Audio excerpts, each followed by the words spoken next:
নহ'ব মোক মা এজনী লাগিবই মই দেউতা আৰু একো কথা নুশুনো মোক মা এজনী লাগিবই বুলি কৈছে নহয় লাগিবই আজি মই নিজেই মোৰ কাৰণে মা এজনী বিচাৰি যাম দেউতাক কিমান দিনে ক'লো কিন্তু দেউতাই মোৰ কথা কোনো গুৰুত্ব নিদিলে মোৰ লগৰ ছোৱালী সকলোৰে মা আছে সিহঁত কেইজনী মাকে সদায় সিহঁতক থবলৈ আৰু নিবলৈ আহে ইমান মৰম কৰে সিহঁতক মাকে কিন্তু মোৰহে মা এজনী নাই এজনী মাৰ পৰা তেনেকুৱা মৰমবোৰ পাবলৈ মোৰোতো মন যায় আজিহে মনটো ভাল লাগিছে পাই মোৰ লগৰ যে আটাইকেইজনী ঘৰতে বিয়ালৈ মতা হ'ল এই বিয়ালৈ মানুহ মতা কামটো কিন্তু বৰ ডাঙৰ কাম দেই ইমান দিনৰ পৰা আৰম্ভ কৰিছোঁ শেষ নহয়হে নহয় আজি জনিবা কেনেবাকৈ শেষ পৰিছে আৰু এতিয়া বাকীবোৰ কাম ভালে ভালে হৈ গ'লেই হ'ল আৰু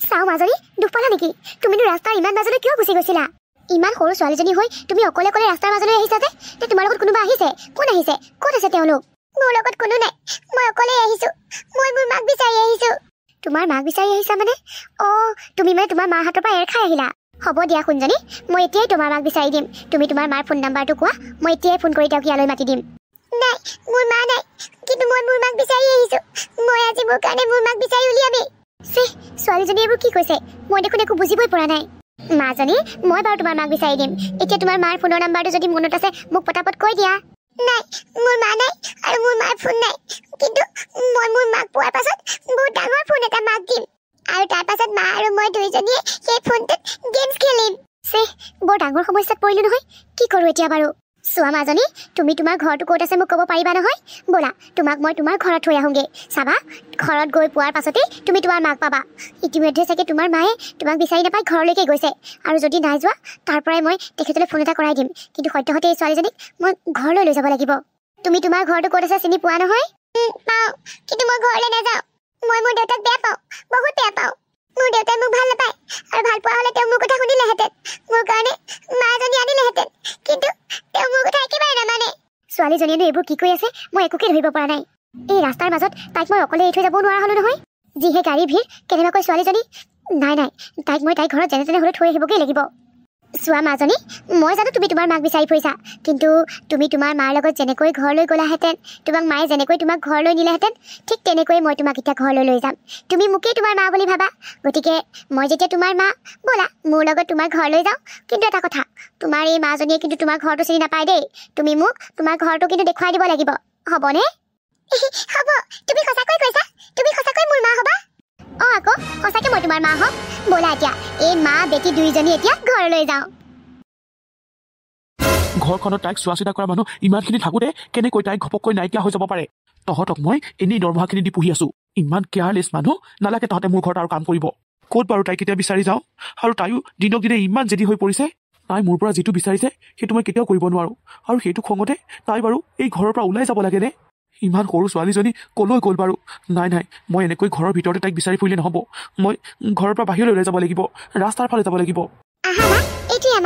বাবলি তুমি ক'লৈ গুচি গৈছিলা বাৰু কিয় এনেকুৱা কামবোৰ কৰা তুমি জানানে মই কিমান ভয় খাইছিলোঁ তুমি ভয় নকৰিবা দেউতা এয়া চোৱা মোৰ লগত মা আছে মই তোমাক ইমানকৈ কোৱাৰ পাছতো তুমি মোৰ কাৰণে মা এজনী আনি দিব নোৱাৰিলা আৰু চোৱা আজি মই নিজেই ওলাই গৈ মোৰ কাৰণে মা এজনী লৈ আহিলোঁ দেখিছা মোৰ মা কিমান ধুনীয়া বাবলি এইবোৰ কি কৈছা তুমি ভিতৰলৈ যোৱাচোন মই বাৰু তুমি যাক লৈ আহিছা তেখেতৰ লগত অকণমান চিনাকি হওঁ মই ভিতৰলৈ যাম বাৰু কিন্তু তোমাকো মই কৈ দিছোঁ দেউতা তুমি কিন্তু মোৰ এই মাজনীক আকৌ ঘৰলৈ পঠিয়াই দিব নোৱাৰিবা মা মই ভিতৰলৈ যাওঁ তুমি দেউতাৰ লগত কথা পাতা আৰু তাৰ পাছত মোৰ ওচৰলৈ আহিবা তাৰ পাছত মই তোমাক আমাৰ গোটেই ঘৰটো দেখুৱাম বাবলিয়ে এইবোৰ কি কৈ থৈ গ'ল তাইক আপুনি ভুল নুবুজিব আচলতে ৰ'ব তাইৰ কথা জনাৰ আগতে মোৰ আপোনাক দুটামান কথা ক'বলগীয়া আছে আগতে মই সেইকেইটা কথা কৈ শেষ কৰি লওঁ তাৰ পাছত আপুনি আপোনাৰ পক্ষত ক'ব আপুনি কি ক'ব বিচাৰিছে আপোনালোক কেনেকুৱা ধৰণৰ মাক দেউতাকহে নিজৰ সন্তানৰ যদি ভালকৈ যত্ন ল'ব নোৱাৰো বুলি ভাবিছিলে তেতিয়াহ'লে সন্তান জন্ম দিয়ে কিয় আপুনি জানেনে আজি মই নথকা হ'লে আপোনাৰ ছোৱালীৰ লগত কি হ'লহেঁতেন ইমান অকণমানি ছোৱালী এজনীক আপোনালোকে বাৰু অকলশৰে এৰিব লাগেনে ৰাস্তাৰ কাষত তাইৰ মাকক বিচাৰি হাবাথুৰি খাই ফুৰিছিলে আৰু যেতিয়াই তাইক মই তাইৰ নাম কি ঘৰ ক'ত এইবোৰ প্ৰশ্ন কৰিছিলোঁ তেতিয়া তাই মাত্ৰ এটা কথাই কৈছিলে যে মই মোৰ মাক বিচাৰি আহিছোঁ মোৰ প্ৰত্যেকটো প্ৰশ্নৰ উত্তৰত তাই কেৱল মাকক লগত নিয়াৰ কথাহে ক'লে আৰু সেইকাৰণে মই উপায়ন্তৰ হৈ পেলাই তাইক বোলো আজিৰ কাৰণে মই তোমাৰ মা গতিকে তুমি মোৰ লগতে ব'লা তুমি ভাবি লোৱা যে তোমাৰ মায়ে তোমাক ঘৰলৈ নিছে এইবুলি ক'লতহে আপোনালোকৰ ঘৰৰ ৰাস্তাটো দেখুৱালে মই ভাবিছিলোঁ তাই চাগে মাকৰ লগত বজাৰ কৰিবলৈ গৈছে আৰু কেনেবাকৈ মাকৰ হাতৰ পৰা এৰ খাই গ'ল আৰু সেইকাৰণে চাগে তাই মাকক বিচাৰি ফুৰিছে এতিয়া আপোনাক মই সুধিছোঁ নিজৰ ইমান অকণমানি ছোৱালীজনী ঘৰৰ পৰা নাইকিয়া হৈছে বুলি গম পায়ো আপুনি বিচাৰি যাব লাগে বুলিও নাভাবিলেনে আপুনি এতিয়া ইমান খঙত আছে যে মই কোৱা কথাবোৰ আপুনি বিশ্বাসত নল'ব কিন্তু মই তাইক বিচাৰি যাবলৈকে ওলাইছিলোঁ আৰু বিচাৰি যাবলৈ ওলাওঁতেই আপোনালোকক মই এইডোখৰ দেখা পালোঁ সেইকাৰণে মই ৰৈ দিলোঁ আজিৰ দৰে তাই আগতে কেতিয়াও কৰা নাই। বাহিৰলৈ যদি ওলাই যাবলগীয়া হয় তেতিয়াহ'লে তাই আমাৰ ঘৰত তাইক চোৱা চিতা কৰা মানুহগৰাকীৰ লগতেই যায় আৰু মোক নুসুধাকৈতো তাই একো এটা কামেই নকৰে। কিন্তু আজি মোৰ গাতে দুখ। আচলতে মই তাইক অকণমান টানকৈয়ে কৈ দিলোঁ, যাৰ খঙত তাই এনেকুৱা এটা সিদ্ধান্ত ল'লে। কিন্তু বাবলিয়ে এনেকুৱা ধৰণৰ কথাবোৰ কিয় কৈ আছে? আচলতে বাবলিৰ মাকৰ মৃত্যু হোৱা আজি প্ৰায় 3 বছৰেই হ'ল।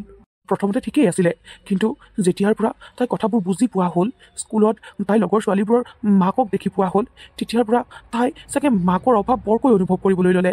আৰু এতিয়া মোক বাৰে প্ৰতি কৈ থকা হৈছে যে তাইৰ কাৰণে মাক এজনীক আনি দিব লাগে। অহ, আই এম ছ' চৰি। মই আচলতে এইবোৰ কথা জনাই নাছিলোঁ যে, আৰু এইবোৰ কথা নজনাকৈয়ে মই আপোনাক বেছিকৈ কথাবোৰ কৈ দিলোঁ। বেছিজনী, সেইকাৰণে তাইৰ মুখৰ পৰা কেৱল মা মা শব্দটো ওলাই আছিলে। আপুনিনো তাই যিটো আশা কৰিছে, মাক এজনী পোৱাৰ যিটো সপোন দেখিছে, সেই আশা সেই সপোন পূৰ কৰি দিব পৰা নাই কিয়? তাই চাগে মাকৰ অভাৱ বৰকৈ অনুভৱ কৰিছে আৰু অন্তৰৰ পৰা এজনী মাকক বিচাৰে। বেয়া নাপাব, মই বৰ বেছিকৈ আপোনাৰ পাৰ্চনেল লাইফত মাত মাতিছোঁ, কিন্তু তাইৰ চকুত মাকৰ প্ৰতি থকা যিটো মৰম, সেইটো কাৰণেই আপোনাক কৈছোঁ।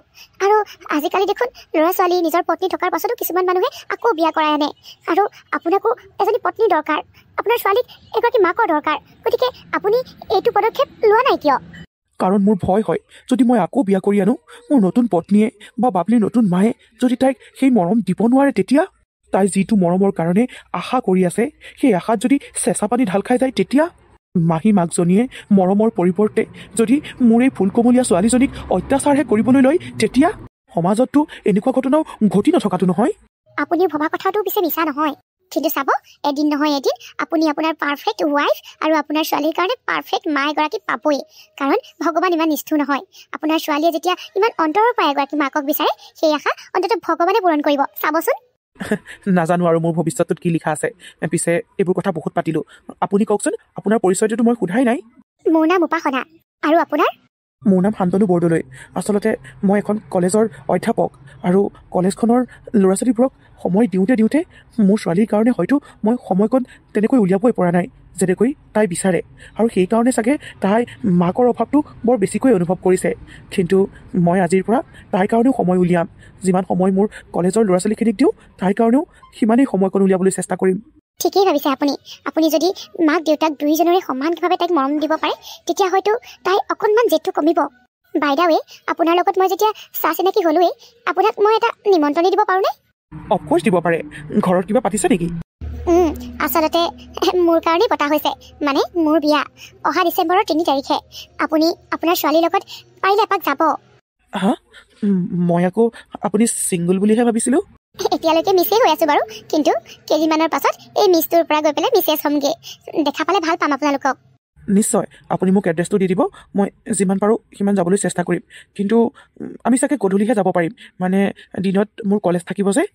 একো কথা নাই, আপুনি যেতিয়াই সময় মিলাব পাৰে তেতিয়াই যাব। মই এতিয়া আহোঁ। বাবলিক মাত এটা দি থৈ যোৱাৰ মনটো আছিলে বাৰু, কিন্তু এতিয়া মই ভিতৰলৈ নাযাওঁ দিয়ক। তাই নহ'লে মোক এৰি দিবলৈকে নিবিচাৰিব, আৰু মোৰ বিশেষ জৰুৰী কাম এটা আছে, সেইকাৰণে অকণমান সোনকালে যাব লাগিব। আপোনালোকক মই মোৰ বিয়াতে লগ পাম। কিমান হেঁপাহেৰে বাবলিয়ে এই অচিনাকি ছোৱালীজনীক নিজৰ মা কৰি লগত লৈ আহিছিলে। বাবলিৰ প্ৰতি যি মৰম, যি আদৰ এই ছোৱালীজনীৰ চকুত মই দেখা পাইছিলোঁ। খন্তেকৰ কাৰণে বাবলিয়ে লোৱা সিদ্ধান্তটোত মোৰো ভাল লাগি গৈছিলে, কিন্তু ভবা কথা আচলতে সিদ্ধি নহয়। ভগৱান, তুমিয়ে মোক শক্তি দিয়া। কেনেকৈ বাৰু মই মোৰ ছোৱালীজনীক কথাবোৰ বুজাওঁ? মই জানো তুমি মোক অকণো ভাল নোপোৱা দেউতা, সেইকাৰণে তুমি মোৰ লগত এনেকুৱাখন কৰা। কিমান কষ্ট কৰি, কিমান হেঁপাহেৰে মই মোৰ লগত মা এজনী লৈ আহিছিলোঁ, সেই মাগৰাকীকো তুমি পঠিয়াই দিলা ঘৰলৈ। তুমি ভবাৰ দৰে কথাবোৰ ইমান সহজ নহয় বাবলি। তুমি এতিয়া ডাঙৰ হৈছা, কথাবোৰ বুজি পোৱা হৈছা, গতিকে এইটো কথা তুমি কিয় বুজি পোৱা নাই? মই একো নুবুজো দেউতা। মুঠৰ ওপৰত মোক মোৰ কাৰণে মা এজনী লাগে। তুমি কেনেকৈ কেতিয়া ক'ৰ পৰা আনি দিয়া নাজানো, কিন্তু মোক মোৰ মা এজনী লাগে। আনো বুলিলে সকলোকে তোমাৰ মা কৰি আনিব নোৱাৰি নহয় বাবলি। যদি মই তোমাৰ কাৰণে অনা মাজনীয়ে তোমাক মৰম নকৰে, তেতিয়া? কৰিলেহেঁতেন দেউতা। মই যিগৰাকী মাক লৈ আহিছিলোঁ, সেইগৰাকী মোক বহুত মৰম কৰিলেহেঁতেন, কিন্তু তুমি তেখেতক পঠিয়াই দিলা। তেখেতক মই প্ৰথম দেখি মই জীৱনত বিয়া নকৰাওঁ বুলি লোৱা সিদ্ধান্তটো সলনি কৰিম বুলি ভাবিছিলোঁ। কিন্তু চোৱা বাবলি, তুমি যাক তোমাৰ মা কৰি এখন ঘৰলৈ লৈ আহিছিলা, সেই মানুহগৰাকী বিয়া ঠিক হৈ আছে, আৰু 3 দিনৰ পাছতেই তেখেতৰ বিয়া, আৰু তেখেতে তোমাকো বিয়ালৈ লৈ যাবলৈ কৈছে। গতিকে তুমি আৰু মই দুয়োটাই সেই ধুনীয়া মানুহগৰাকীৰ বিয়ালৈ যাম দেই।